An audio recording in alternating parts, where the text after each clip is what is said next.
भगवान शिव को सावन का महीना बहुत ही प्रिय है। शास्त्रों में बताया जाता है कि जो भी भक्त सच्चे मन से सावन के महीने में शिव जी की पूजा करता है, उसकी सभी मनोकामनाएं पूरी होती है। वही आज हम आपको ले चलते हैं 5 कैलाश की यात्रा पर।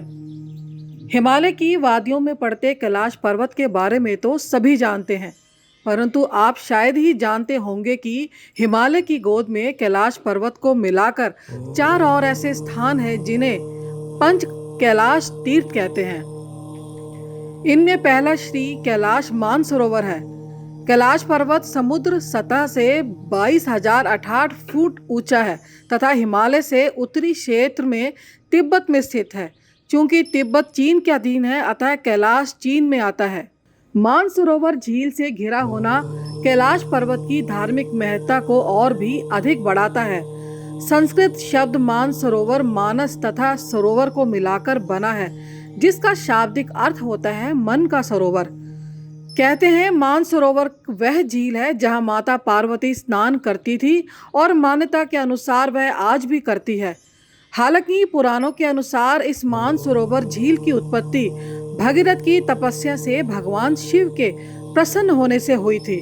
पुराणों के अनुसार भगवान शंकर द्वारा प्रकट किए गए जल के वेग से जो झील बनी, कालांतर में उसी का नाम मानसरोवर हुआ। अब बात करते हैं किन्नर कैलाश, जो कि हिमाचल के किन्नौर जिले में स्थित है। बर्फीले पहाड़ों की चोटियों पर स्थित यहाँ का प्राकृतिक शिवलिंग 79 फीट ऊंचा है। किन्नर कैलाश का शिवलिंग त्रिशूल जैसा नजर आता है। यह एक बड़ी सी चट्टान है, उसी तरह की जिस तरह की शनि सिंगापुर में शनि महाराज की मूर्ति है। अत्यधिक ऊंचाई होने के कारण किन्नर कैलाश शिवलिंग चारों ओर से बादलों से घिरा रहता है। यह हिमाचल के दुर्गम स्थान पर स्थित है, इसलिए यहाँ पर ज्यादा लोग दर्शन के लिए नहीं आते हैं। पर किन्नर कैलाश का प्राकृतिक सौंदर्य सभी को मंत्र मुग्ध कर देने वाला है। किन्नर कैलाश की खास बात यह है कि यहाँ पर स्थित शिवलिंग बार बार रंग बदलता है। कहा जाता है कि यह शिवलिंग हर पहर में अपना रंग बदलता है। किन्नर कैलाश पार्वती कुंड के काफी नजदीक है। मान्यता के अनुसार इस कुंड को देवी पार्वती ने खुदवाया था। वहीं श्रीखंड कैलाश हिमाचल के शिमला के आनी उपमंडल के निरमंड खंड में स्थित बर्फीली पहाड़ी की 18,570 फीट की ऊंचाई पर श्रीखंड की चोटी पर स्थित है। यहां पहुंचना बहुत ही दुर्गम है। यह 35 किलोमीटर की जोखिम भरी यात्रा के बाद ही यहां पहुंचा जा सकता है। स्थानीय मान्यता के अनुसार यहीं पर भगवान विष्णु ने शिवजी से वरदान प्राप्त भस्मासुर को नृत्य के लिए राज्य किया था। नृत्य करते करते उसने अपना हाथ अपने ही सिर पर रख लिया और वह भस्म हो गया था। मान्यता यह भी है कि इसी कारण आज भी यहाँ की मिट्टी और पानी दूर से ही लाल दिखाई देती है। अब आपको ले चलते हैं मणि महेश कैलाश की यात्रा पर।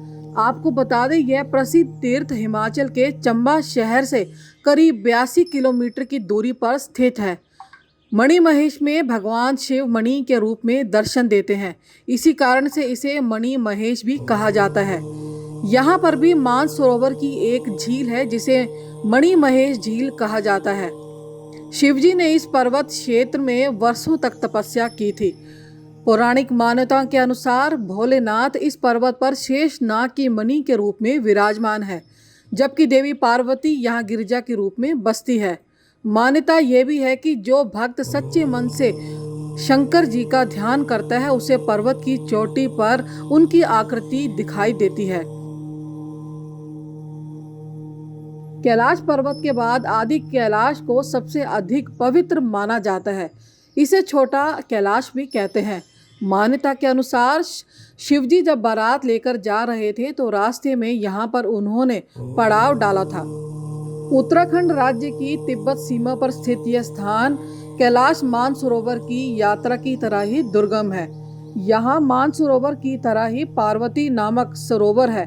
सरोवर के किनारे ही शिव और पार्वती माता का मंदिर है। एक बात जो इस पर्वत को अन्य हिमालयी श्रेणियों से अलग बनाती है वह है इसका ओम आकार, जो काले पहाड़ पर बर्फ के जमाव द्वारा बनता है।